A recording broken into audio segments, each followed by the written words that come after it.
Gloria a Dios. Amén. Gracias al Señor. Ya estamos aquí para seguir con el capítulo 14 del libro de Marcos, del estudio bíblico de los miércoles a mitad de semana, con relación a ya la temporada final del ministerio de Cristo terrenal y a cumplir el propósito para lo cual Él vino. Nos quedamos hablando ahí en el verso 22 la semana pasada. Y dice que mientras comían, Jesús tomó el pan y bendijo y lo partió y les dio diciendo: tomad, esto es mi cuerpo. Recuerden que ya estamos en la noche del jueves. Y tomando la copa y habiendo dado gracias, les dio y bebieron de ella todos.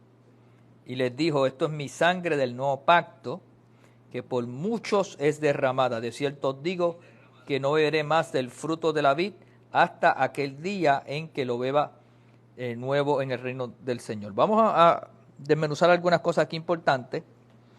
Esta era la cena pascual, ya yo la expliqué la semana pasada, y cómo la prepararon, cómo el Señor dijo que se iban a encontrar un hombre que iba de camino con un cántaro y se iban a entrar allí, y esa era la casa, iban a hablar con el dueño ya los estaba esperando. Algunos piensan que había un tipo de relación ya con el Señor, no por qué dudarlo, ¿verdad? Y en esta ceremonia sagrada, que recuerde que estaban recordando la salida de Egipto, por eso es que comían el cordero, comían el pan, era la fiesta de los tabernáculos, y Jesús tomó el pan y lo bendijo, y al Padre que se lo había dado, lo partió, y les dio. Anteriormente en su ministerio Jesús le había enseñado que Él era el pan que había descendido del cielo y que a menos que comieran de su carne y bebieran de su sangre no tendrían vida en ellos. Eso está en Juan 6:51 y el 53. O sea que Jesús había compartido con ellos ya sobre una enseñanza con relación a Él, pero créame que esta no es la primera vez que ellos celebraban la Pascua. Acuérdense que ya hay 3 años y medio de ministerio. Como judíos lo habían celebrado por mucho tiempo, pero como ministerio ya habían tenido 3 experiencias. Esta posiblemente es la tercera experiencia, ¿verdad? Porque fueron 3 años y medio. Es bueno señalar que quizás los discípulos recordaban esto y comenzaron a darse cuenta de que lo que Jesús les quería decir en cuanto al evento y los preceptos. Tomad, esto en mi cuerpo, quedaría en sus corazones. Y luego tomando la copa que fue pasada durante la comida pascual, habiendo dado gracias, y que es lo que se conoce la Eucaristía o Eucarista. Los católicos usan más esa palabra, ¿verdad? Eucaristía. Mire si yo no sé pronunciarla bien, porque como no la uso, pues. Como no la hacemos, pues no. Dijo: esta es mi sangre del nuevo pacto, relacionado con Éxodo 24:8, ¿verdad? Que por mucho es derramada. Isaías 53, del 11 al 12. Ahí están los datos históricos y los datos proféticos. Pero Pablo en 1 Corintios 11, del 23 al 26, también mencionó algo sobre esto. Antes que Marcos lo escribiera, el sacramento de la Cena del Señor fue así instituido. Pablo habló de esa experiencia. Aunque Jesús afirmó solemnemente que no volvería a beber más del fruto de la vid, Él estaba mirando más allá de la cruz y de la tumba a un tiempo de comunión con ellos, en los que bebería de nuevo en el reino de Dios, ¿verdad? Lo que es la eternidad. Después de la resurrección y en los cielos, con Cristo, la última palabra siempre infunde esperanza. Si seguimos leyendo después, el verso 26, cuando hubieron cantado el himno, salieron al monte de los olivos. Esto eran parte de las costumbres, ¿verdad? Entonces Jesús le dijo: todos os escandalizaréis de mí esta noche, porque escrito está: heriré al pastor y las ovejas serán dispersadas. Eso es un principio, ¿verdad?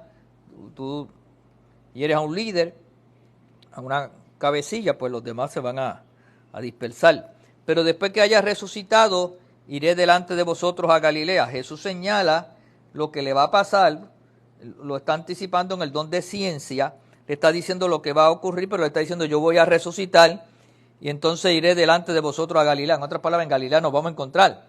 Entonces Pedro le dijo, aunque todos se escandalicen, yo no. Aunque todos se turben, yo no.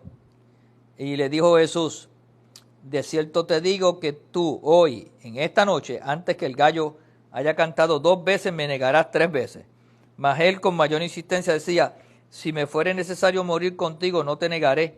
También todos decían lo mismo, o sea que él no fue el único que lo dijo. La comida pascual concluyó con el himno, que en este caso probablemente era la segunda parte del Halel, Salmo 115 al 18, probablemente en el camino del Monte de los Olivos, a 1 kilómetro al este de Jerusalén. Jesús hizo un sorprendente anuncio. Todos os escandalizaréis de mí esta noche. Es decir, tropezaréis, caeréis, herirá el pastor y las ovejas serán dispersadas. Zacarías capítulo 13 y el verso 7. La realidad es que todo eso, aparte de la profecía, era algo lógico que iba a ocurrir porque iba a haber una manifestación, turbulenta cuando viniese el arresto. O sea que básicamente era lo que iba a pasar. Tales palabras deben haber producido gran perplejidad y angustia en la mente de los discípulos. Solo de una manera muy lenta comenzaron a comprender que el Hijo del Hombre era también el siervo sufriente. Sin embargo, esa no era la última palabra. Pero después que haya resucitado, iré de vosotros a Galilea. Ahí el verso 28. La provincia donde provenían los discípulos es en el norte, ahora a cierta distancia. Jesús casi nunca se refirió a su muerte sin mirar más allá. Aunque su muerte dispersara las ovejas, su resurrección las volvería a reunir con el pastor.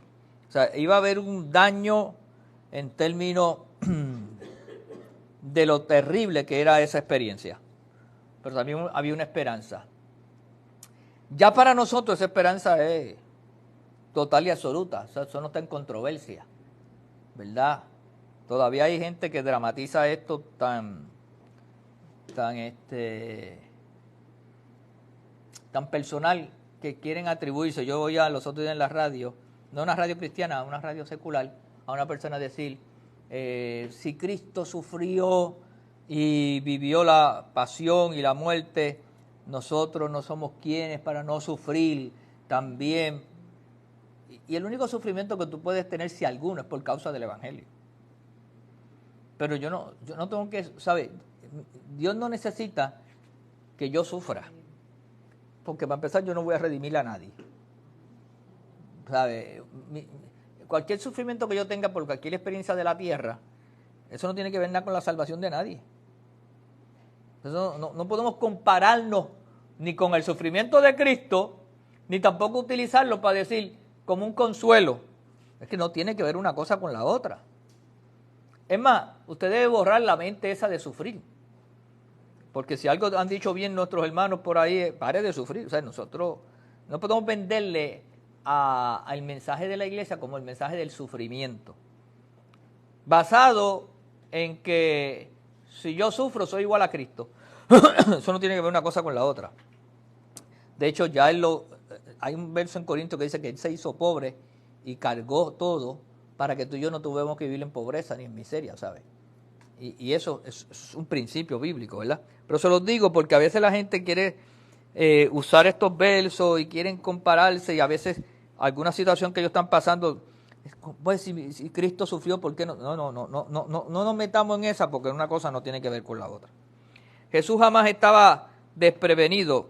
El pollino estuvo listo cuando Él lo necesitó para entrar en Jerusalén. El aposento alto estuvo disponible y preparado cuando Jesús envió a los discípulos para ver al Señor de la casa.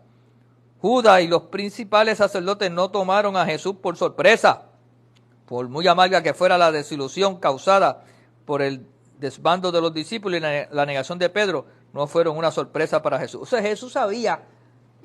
¿Te acuerdas cuando decía el Chapulín? Mis movimientos están fríos. Eso tenía aquello calculado, él sabía lo que iba a pasar. Humanamente, el dolor que produce el Getsemaní, que ella mismo lo verá, bueno, claro. Tú sabes, eso está presente ahí, eso no había por qué no tenerlo ahí. El verso 32 al 42, entonces vinieron pues a un lugar que se llama Getsemaní y sus discípulos sentados aquí entre tanto que yo oro, y tomó consigo a Pedro y a Jacobo y a Juan y comenzó a entristecerse y a angustiarse y les dijo, mi alma está muy triste hasta la muerte. ¿Sabe? Jesús en una manera humana está allí en el sufrimiento, está allí en su soledad. O sea, esta gente lo iban a escarnecer, y por más espiritual que tú seas, si no vas a usar tu autoridad espiritual y vas a caminar en el valle de sombra y de muerte bajo una fuerza humana única y exclusivamente, pues va a haber sufrimiento y va a haber todo lo relacionado. Entonces, por eso Jesús dice, mi alma está muy triste hasta la muerte, quedaos aquí y velad. Y yéndose un poco adelante, se postró en tierra y oró como si fuese posible, pásase de él aquella hora. Y decía, Abba, Padre, todas las cosas son posibles para ti. Aparta de mí esta copa, mas no lo que yo quiero, sino lo que tú quieras, hágase tu voluntad. O sea, el Jesús humano estuvo allí buscando algún tipo de ver cómo se podía suavizar la cosa, ¿verdad? Pero Jesús, como quiera, aunque la petición de Jesús en esta plegaria era una evidencia de su humanidad y de su inalterable devoción a la voluntad del Padre, como hombre, como humano, retrocedía horrorizado de la cruz y de la separación de Dios que le iba a acontecer. O sea, Jesús sabía que parte de la situación era que el cielo se iba a oscurecer y que Dios lo iba a dejar solo. O sea, un periodo de esa transición que él estuvo solo.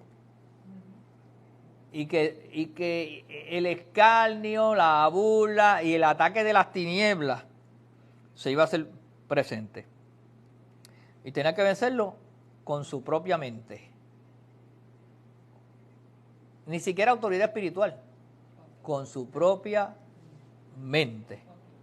Y eso iba a ser de esa manera. Así iba a ocurrir la situación. Luego dice, vino luego y los halló durmiendo, después que el Señor tuvo esa experiencia, y dijo a Pedro, Simón, ¿duermes? ¿No has podido velar una hora? Velad y orad para que no entréis en tentación. Y eso es una gran verdad dentro de toda esta situación, porque los cristianos, los creyentes, para poder soportar una prueba, una dificultad, una tentación, tenemos que estar siempre vigilantes. ¿Cómo yo vigilo? Cuando yo estoy conectado a la palabra. ¿Cómo yo vigilo? Cuando yo cultivo mi vida espiritual. ¿Cómo yo vigilo? Cuando estoy atento a las cosas que me rodean y las puedo manejar con el conocimiento, con el Espíritu Santo, con la palabra, con la oración, como estamos haciendo esta noche. Y orar es esa fuerza del Espíritu de yo ir ante su presencia, ¿verdad? Y conectarme con Él. Y luego dice, el espíritu a la verdad está dispuesto, pero la carne es débil. Acuérdense que esta gente venían de comer. Y de todo un día que venían en actividades. O sea que se junta, como dice por ahí, el hambre con la miseria, la comida con el cansancio, y a esa hora de la noche te produce un sueño. O sea que esa parte estaba, la parte humana estaba ahí. Por lo tanto, el espíritu a la verdad está dispuesto, pero la carne es débil. Eso nos pasa a todos, ¿verdad? Y nadie puede sentir pecado por eso, ni sentir que le está fallando a Dios. Otra vez fue y oró diciendo las mismas palabras. Al volver, otra vez los halló durmiendo porque los ojos de ellos estaban cargados de sueño y no sabían qué responderle. Vino la tercera vez y les dijo, dormid ya y descansen. Basta, la hora ha venido. He aquí, el Hijo del Hombre es entregado en manos de pecadores. Levantaos, vamos, he aquí que se acerca el que me entrega. ¿Ve que todo lo tenía? Sabía cómo iba a ocurrir cada cosa. En el verso 43... dice, luego, hablando él aún, vino Judas, que era uno de los 12, y con él mucha gente con espadas y palos, de parte de los principales sacerdotes, y de los escribas, y de los ancianos. Y el que le entregaba le había dado señal diciendo, al que yo besare, este es, prenderle, y llevarle con seguridad. Y cuando vino se acercó luego a él y le dijo, maestro, maestro, y le besó. Entonces ellos le echaron mano y le prendieron, pero uno de los que estaba allí sacando la espada hirió al siervo del sumo sacerdote y cortándole la oreja. Y respondiendo Jesús les dijo, como contra un ladrón habéis salido con espada y con palos para prenderme. Cada día estaba con vosotros enseñando en el templo y no me prendisteis. Pero es así, para que se cumplan las escrituras. Entonces todos los discípulos dejándole huyeron. Mire todo lo que pasó ahí. Pero aquí hay una parte del relato que está en otros evangelios que dice que fue Pedro el que sacó la espada y que le tiró a tumbarle el cuello. El tipo, como era un soldado diestro, se pudo esquivar, pero como quiera le cortó la oreja y se la dejó casi en el suelo. Y esa escritura dice que el Señor dijo unas palabras, Pedro, no hagas esto, el que espada mata, la espada hiere, y tomó la oreja o lo que estaba desprendido y lo puso y oró, cesó la sangre y hizo una cirugía. O sea, el Señor hizo una cirugía, hasta inclusive una cirugía plástica, porque eso quedó ahí sanado, quedó bien, no tuvo problemas para escuchar a la persona. O sea, fue un milagro. De hecho, se cree que fue uno de los que estuvo general Malco y que estuvo frente a la cruz, y es el que hace profesión, Malco, no con R, sino con L, y hace profesión de fe y se convirtió en aquel gran hombre, que hay hasta películas de eso, narrando esa historia. El punto aquí es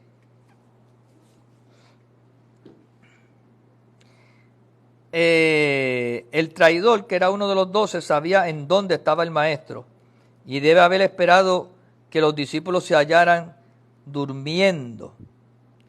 La implicación es que mucha gente, aunque había sido autorizada por el Sanedrín, se había reunido apresuradamente y era parte del populacho o la banda. Esta gente eran parte de los allegados al Sanedrín, al sacerdote, era la base del partido, eran los comefuegos, ¿verdad? Un hombre con la sabiduría mundana de Judas no había dejado nada al acaso. Los que lo acompañaban estaban armados para anticipar toda resistencia, Lucas 22:38, para que en la oscuridad no hubiera confusión acerca de quién era Jesús. El traidor había hecho arreglos previos con el fin de que le reconocieran a su típico saludo de un devoto servidor. ¿Sabe? Él tenía confianza y se saludaban así. La señal era un beso de salutación. Hay otra escritura que dice, Judas con un beso amigo, le digo, con un beso me entrega, ¿verdad? Era un hecho de salutación. Yendo directamente a Jesús, lo saludó como maestro y lo besó afectuosamente. Esta era una señal convenida no solo para identificar a Jesús, sino para detenerle mientras era arrestado y llevarle con la seguridad. Hoy yo estaba haciendo un poco de ejercicio y una persona amiga se me acerca y comenzamos a hablar del Señor y hablar precisamente de esto, de Judas y la entrega. Y yo le decía que el amor de Dios y la misericordia de Dios era tan grande que, aunque la Biblia habla de la profecía de que alguien lo iba a entregar y hace alusión a características como la de Judas, la realidad es que tanto Judas como Pedro y los discípulos abandonaron al Señor y en alguna manera todos lo traicionaron. De hecho, Tomás lo traiciona y duda de él y dijo, después que el Señor, había la noticia que había resucitado, dice, si yo no meto los dedos, yo no creo. De hecho, cuando el Señor vino, le dijo, ven acá, Tomás. Él no lo hizo, porque cayó allí. Pero eso también es un tipo de abandono, de traición. Sin embargo, Pedro traiciona al Señor y la Biblia dice, lo vamos a ver la misma ya mismo, que lloró amargamente, lloró. Oye, porque tú no quieres traicionar, pero humanamente lo hacemos. Y después algunos tienen remordimiento. Ahora, Pedro, aunque se fue y se sintió triste y deprimido y hasta desnudo andaba por allá pescando, el Señor se le presentó y lo mandó a buscar. Yo pienso lo mismo con Judas. Yo pienso que Judas pudo haber vencido, no entregarlo, después que lo entregó, Tuvo un espacio de 24 horas para haber reflexionado. Y el Señor lo hubiera perdonado como perdonó a los otros. Hubiera sido uno de los testimonios más grandes en los mismos apóstoles predicando, ¿verdad? Pero tristemente no pudo manejar el estrés que le causó la crisis de la traición.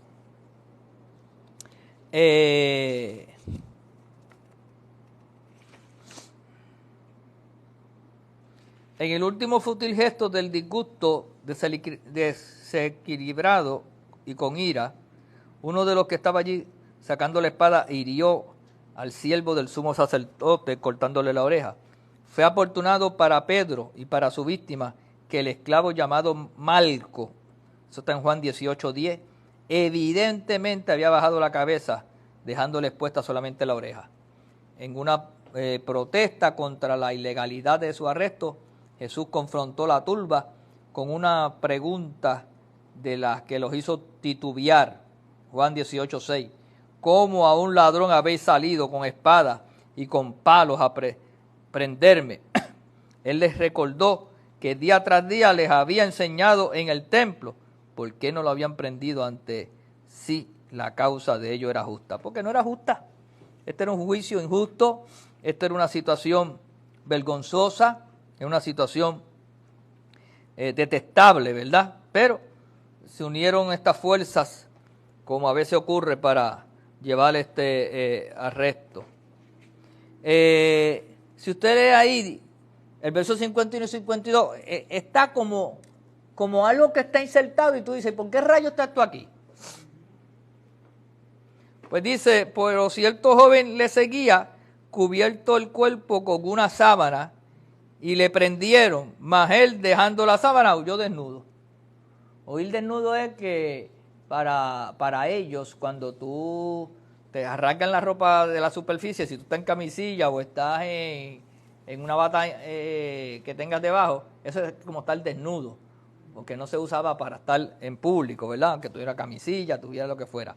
Esta es una frase insertada como que Marco, el que escribió el Evangelio, sin mencionar su nombre, estaba diciendo, yo fui testigo, yo estaba allí, yo soy parte de este Evangelio.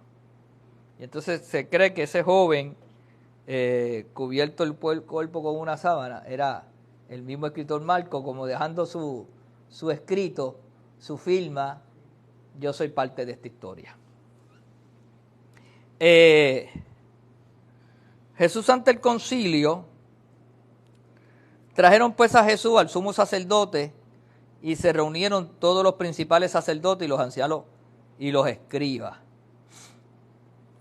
Fíjese que esto no es la guardia romana quien lo está arrestando, es la guardia del Sanedrín, de los sacerdotes, son los judíos, son los religiosos, es el gobierno religioso, que tenía cierto grado de autoridad, tenía cierto grado de reconocimiento, ¿verdad? Y Pedro le siguió de lejos hasta dentro del patio del sumo sacerdote. O sea, estaban en la casa del sumo sacerdote, estaba el templo allí, al lado estaba la casa, estaba el patio, todo eso estaba conectado. Y los que están más o menos en la iglesia católica, pues conocen que está la catedral o está más bien la catedral no, pero las parroquias, y ahí están el colegio a veces, y ahí está salones de actos, y está la casa y las oficinas del sacerdote. Todo eso está ahí, para que tengan una idea de cómo lo puedes ver, visualizar. Y luego dice, y Pedro le siguió de lejos hasta dentro del patio del sumo sacerdote y estaba sentado con los alguaciles, calentándose al fuego. Y los principales sacerdotes y todo el concilio buscaban testimonio contra Jesús para entregarle a la muerte. Ellos ya llegaron a este extremo, pero lo que querían era la muerte, y querían la muerte de cruz, pero que era lo que se conoce como la pena de muerte. Pero no lo hallaban, o sea, no encontraban cómo llevar un juicio justo y razonable, conforme a derecho. No lo hallaban, porque muchos decían falsos testimonios contra él, mas sus testimonios no concordaban. Escuche bien, los testigos se estaban contradiciendo, los testigos eran falsos testigos, los prepararon y no podían relatar los hechos porque la ley judía, el derecho judío decía que para que tú fueras enjuiciado tenía que haber en boca de 2 a 3 testigos y los testimonios, por lo menos de 2, tenían que coincidir, tenían que ser veraces. Y los testimonios deberían ser corroborables. Por lo tanto, estos testimonios no se pudieron corroborar, no fueron veraces, no concordaban. Entonces, levantándose unos dieron falso testimonio contra él diciendo: nosotros le hemos oído decir, yo derribaré este templo hecho a mano y en 3 días edificaré otro hecho sin mano. Jesús nunca dijo eso. Jesús dijo, no quedará piedra sobre piedra. Y al 3er día, y estaba hablando de él. Y aunque dijo algo del templo, pero estaba hablando de él. Entonces, por lo tanto, aquí dijeron algo disparatado. Pero ni aún así concordaban en el testimonio. O sea, que ellos trataron de arreglarlo y no les salía la cosa. Entonces el sumo sacerdote, levantándose en medio, preguntó a Jesús, diciendo, ¿no responde nada? ¿Tú no vas a levantar defensa? Porque tenía el derecho el acusado de defenderse. Pero Jesús, ¿qué testifican estos contra ti? Mas él callaba y nada respondía. Jesús no se defendía. El sumo sacerdote le volvió a preguntar y le dijo, después que estaban allí reuniéndose, mira, que este hombre, conforme a nuestra ley, no podemos acusarlo y tampoco vamos a poder llevar el planteamiento a Roma, porque aquí mismo nosotros no podemos llevar un juicio correctamente. Entonces le preguntó el sumo sacerdote, ¿eres tú el Cristo, el Hijo del bendito, el Hijo de Jehová, el Hijo de Dios? Y Jesús le dijo, yo soy, y veréis al Hijo del Hombre sentado a la diestra del poder de Dios y viniendo en las nubes del cielo. Mira, hermano, Jesús ya sabía que iba a cumplir su propósito y hizo la confesión de autoincriminación. ¿Para qué? Para darle el hecho y la evidencia que ellos tenían.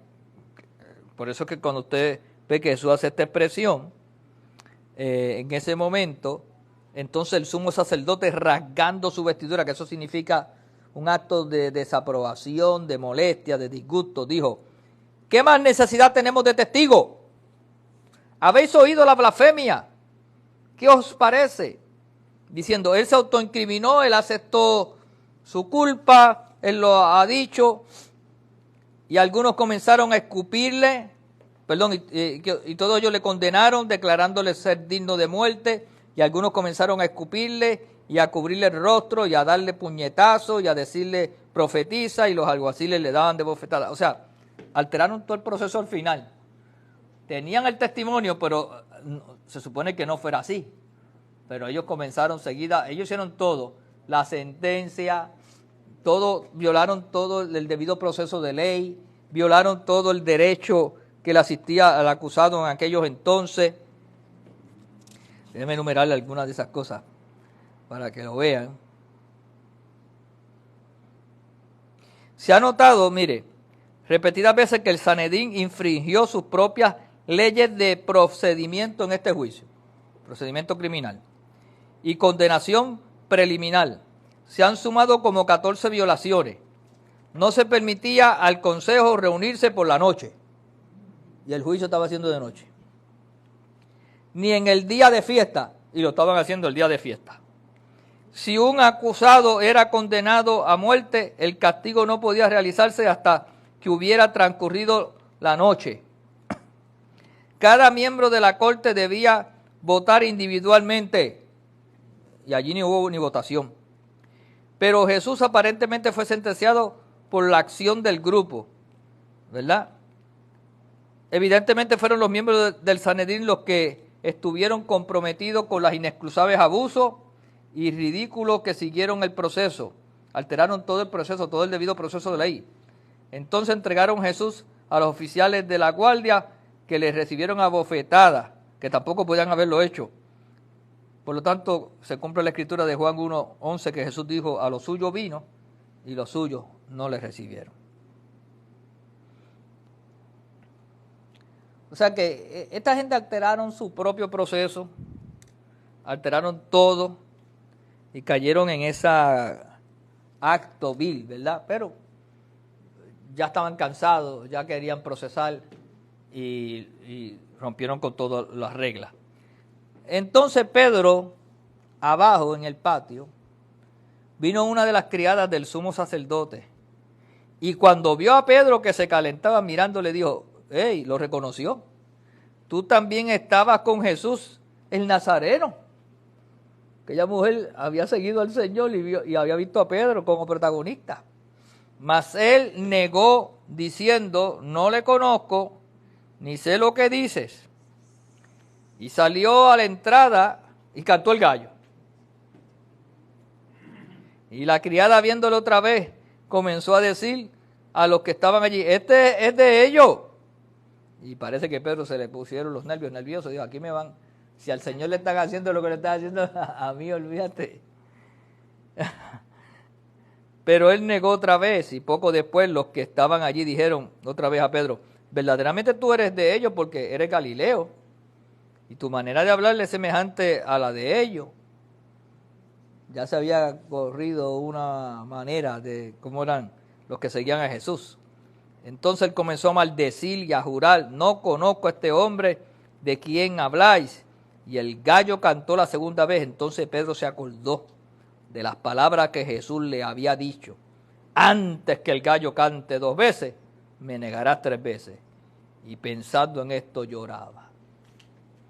Y ahí comenzó el proceso de Pedro, de amargura, de dolor, de todo eso. Bueno, terminamos por fin el capítulo 14. Tuvimos como tres enseñanzas ahí. Pero nada, que Dios añada bendición a su palabra. Continuamos la semana próxima. Y damos gracias al Señor y declaramos bendición sobre los oyentes. Declaramos la paz de Dios y damos gracias al Señor. Y todo el que quiera hacer su ofrenda lo puede hacer a través del ATH móvil, ¿verdad? La gente de la casa que nos siguen por ATH móvil en CFC Fe y Gracia. CFC Fe y Gracia. Dios les continúe bendiciendo.